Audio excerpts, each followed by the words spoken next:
আসসালামু আলাইকুম। ওয়ালাইকুম আসসালাম। আবারও স্বাগত জানাই।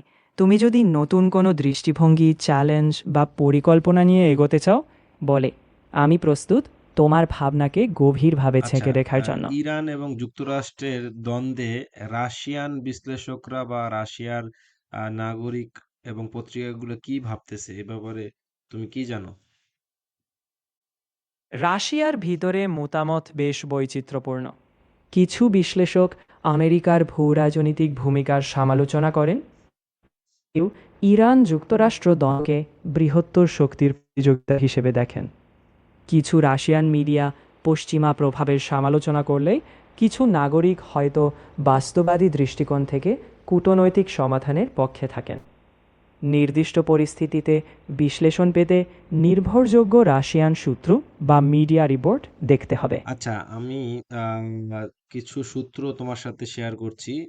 যেমন মস্কো স্টেট ইউনিভার্সিটির দর্শন অনুষদের সহযোগী অধ্যাপক সের্গেই মার্কভ উনি বলতেছেন ইউক্রেন সংকট রাশিয়ার জন্য ইরান সংকটের চেয়ে অনেক গুরুত্বপূর্ণ, তাই সরাসরি আহ, সামরিক সহযোগিতা নয়, কূটনৈতিক সমর্থন করা দরকার।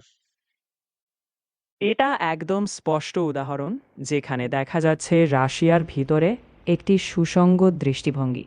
তারা তাদের কূটনৈতিক ও সামরিক অগ্রাধিকারের মধ্যে পার্থক্য করেছে। সের্গেই মার্কোভের মতো বিশ্লেষকের কথা তুলে ধরলে বোঝা যায় যে রাশিয়া সরাসরি ইরান সংকটে সামরিকভাবে জড়াতে চায় না, বরং তারা কূটনৈতিক সমর্থনের মধ্য দিয়ে তাদের স্বার্থ সামঞ্জস্য রাখতে চায়।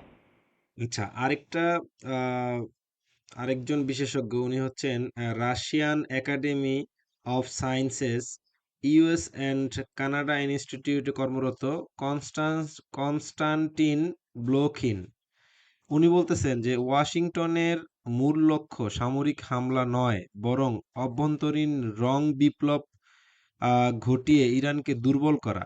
এই রং বিপ্লবটা কি আসলে?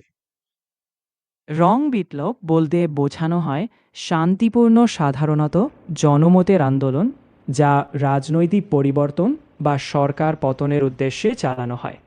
ব্লৌখিনের মতে যুক্তরাষ্ট্রের লক্ষ্য ইরানের সরাসরি সামরিক হামলার চেয়ে অভ্যন্তরীণ সামাজিক বা রাজনৈতিক অস্থিরতাকে কাজে লাগিয়ে ইরানকে দুর্বল করা। এই ধরনের রং বিপ্লব শব্দটি সাধারণত পূর্বে সাবেক সোভিয়েত প্রজাতন্ত্রে বা মধ্যপ্রাচ্যে পশ্চিমা সমর্থিত রাজনৈতিক পরিবর্তনের আন্দোলনের ক্ষেত্রে ব্যবহৃত হয়। আচ্ছা, আরেকজন রুশ প্রাচ্যবিদ ও বিশ্লেষক কারিনে গ্যাভরগিয়ান উনি বলতেছেন যে ইরানের মূল শক্তি তার ভূ-কৌশলগত অবস্থান, একে এশিয়ার কেন্দ্রস্থলে একটি অপরিহার্য অংশীদার হিসেবে দেখা উচিত যুক্তরাষ্ট্রের। এখানে গ্যাভরডিয়ানের দৃষ্টিভঙ্গি হল ইরানকে তার ভৌগোলিক অবস্থানের কারণে কৌশলগতভাবে গুরুত্বপূর্ণ হিসেবে গণ্য করা উচিত। তিনি যুক্তরাষ্ট্রকে বোঝাতে চান যে ইরানকে শুধু প্রতিপক্ষ হিসেবে না দেখে, বরং এশিয়ার কেন্দ্রস্থলে কৌশলগত অংশীদার হিসেবে স্বীকার করলে যুক্তরাষ্ট্রের জন্য দীর্ঘমেয়াদে লাভজনক হতে পারে। এই দৃষ্টিকোণ আসলে ভূরাজনৈতিক বাস্তবতাকে দীর্ঘমেয়াদী কৌশল দিয়ে বিবেচনা করার পরামর্শ দেয়। আচ্ছা, আরেকজন রুশ সাংবাদিক ও রাজনৈতিক বিশ্লেষক ইউরি বুতারভ উনি বলতেছেন যে যুক্তরাষ্ট্রের উপসাগরীয় মিত্র দেশগুলো ইরানের সাথে যুদ্ধে জড়াতে আগ্রহী নয়, কারণ তারা জানে ইরানের জবাব তাদের তেল স্থাপনাকে লক্ষ্য করবে। গুতারোভ এখানে বাস্তবাদের দিকে ইঙ্গিত করছেন। যুক্তরাষ্ট্রের মিত্র দেশগুলো ইরানের সামরিক জবাবের ঝুঁকি বোঝে, বিশেষ করে ইরান যদি তাদের তেল অবকাঠামো বা অর্থনৈতিক স্বার্থে আঘাত হানে, সেটা তাদের জন্য বিপর্যয়কর হবে। অর্থাৎ এই বিশ্লেষণ দেখায় যে ইরানের প্রতিক্রিয়া শক্তিশালী এবং সেটাই যুদ্ধের সম্ভাবনাকে কমিয়ে রাখে। আচ্ছা, রাশিয়ান কিছু পত্রিকার আহ, উদ্ধৃতি দিচ্ছি আমি। যেমন নেজা ভিসিমায়া গাজেতা, এই পত্রিকা বলতেছে ট্রাম্প যুদ্ধের প্রেসিডেন্ট এ পরিণত হয়েছেন। এই উদ্ধৃতিটি বোঝাচ্ছে কিছু রাশিয়ান সংবাদ মাধ্যম যুক্তরাষ্ট্রের রাজনৈতিক নেতৃত্বকে যুদ্ধের দিকে ঝুঁকে থাকা হিসেবে সমালোচনা করছে। বিশেষ করে ট্রাম্পকে যুদ্ধের প্রেসিডেন্ট হিসেবে চিহ্নিত করার মাধ্যমে তারা বলতে চায় যে তার নীতির কারণে যুক্তরাষ্ট্র আরও সংঘাতে জড়াতে পারে।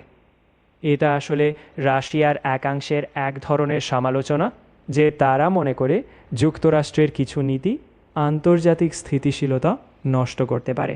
আচ্ছা, আরেকটা পত্রিকা বলতেছে কমসোমোলস্কায়া প্রাভেদা, এই পত্রিকা বলতেছে যে ইরানের শাসন পরিবর্তন হলে রাশিয়ার ক্ষতি। এই দৃষ্টিভঙ্গিটা স্পষ্ট যে রাশিয়ার কিছু মহল ইরানের বর্তমান সরকারকে রাশিয়ার স্বার্থের সঙ্গে সমন্বিত মনে করে। এই পত্রিকা ইঙ্গিত দিচ্ছে যদি ইরানের শাসন পরিবর্তন হয় সেটা রাশিয়ার জন্য কৌশলগত ক্ষতি আনতে পারে। অর্থাৎ রাশিয়া চায় ইরানের শাসন যেন তাদের কূটনৈতিক স্বার্থের সঙ্গে সামঞ্জস্যপূর্ণ থাকে। আচ্ছা, আরেকটা পত্রিকা মস্কোভস্কি কমসোমোলেটস, এই পত্রিকা বলতেছে যে তেলের দাম কি $200 পৌঁছাবে? এখানে এই পত্রিকা আসলে সম্ভাব্য অর্থনৈতিক পরিণতি নিয়ে প্রশ্ন তুলছে। যদি ইরান যুক্তরাষ্ট্র বা বৃহত্তর অঞ্চলের সংঘাত বাড়ে, তেল সরবরাহ বিঘ্নিত হলে দামের বিশাল উল্লম্ফন হতে পারে।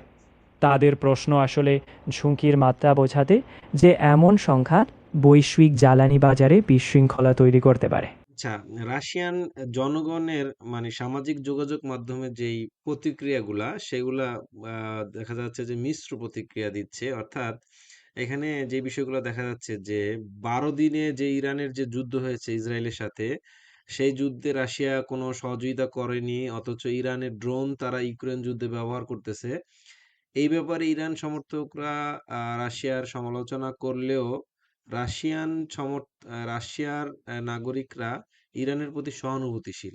এটা আসলে দেখায় রাশিয়ার জনগণের প্রতিক্রিয়া একমুখী নয়। কেউ কেউ রাশিয়ার কূটনৈতিক বাস্তবতায় ইরানের প্রতি সীমিত সমর্থনকে সমালোচনা করলেও অনেকে ইরানের জনগণের প্রতি সহানুভূতি দেখায়। সামাজিক যোগাযোগ মাধ্যমে বৈচিত্র্যপূর্ণ প্রতিক্রিয়া থাকা স্বাভাবিক, কারণ ব্যক্তি পর্যায়ে অনুভূতি রাজনীতি থেকে আলাদা হতে পারে। এটি দেখায় জনগণ একদিকে বাস্তবতা ও কূটনৈতিক বুঝলেও অন্যদিকে মানবিক সহানুভূতিও রয়েছে।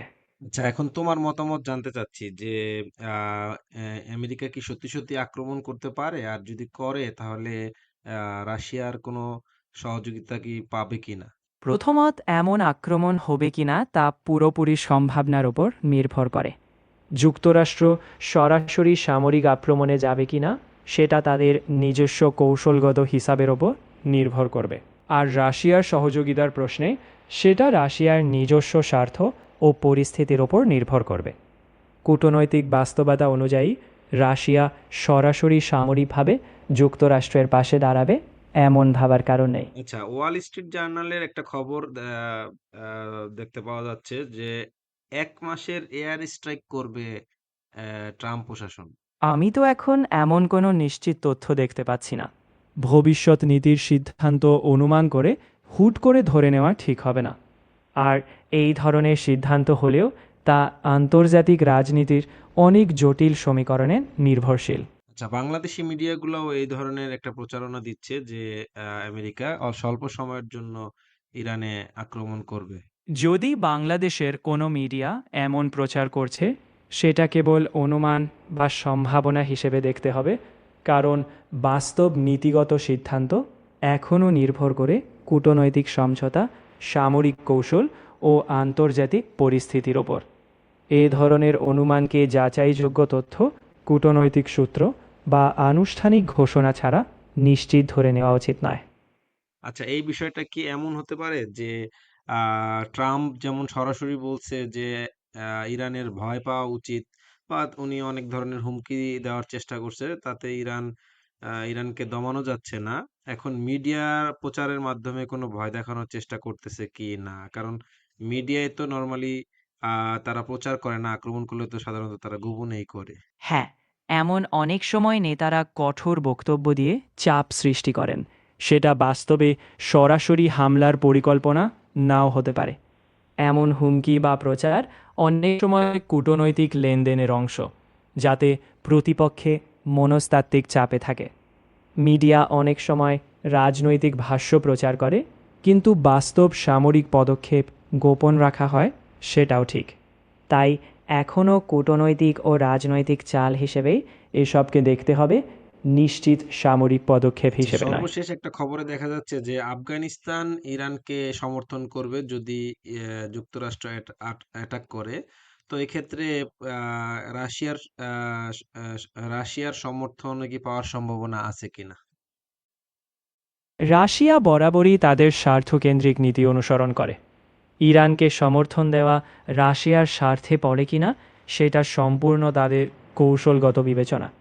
যদি সংঘাত তাদের প্রভাব বা নিরাপত্তা হুমকির মুখে ফেলে, তারা হয়তো সমর্থন দেবে, নতুবা নিরপেক্ষ থাকবে। অর্থাৎ রাশিয়ার সমর্থন আগাম অনুমান করা যাবে না, তা তাদের বাস্তব স্বার্থের ওপর নির্ভরশীল।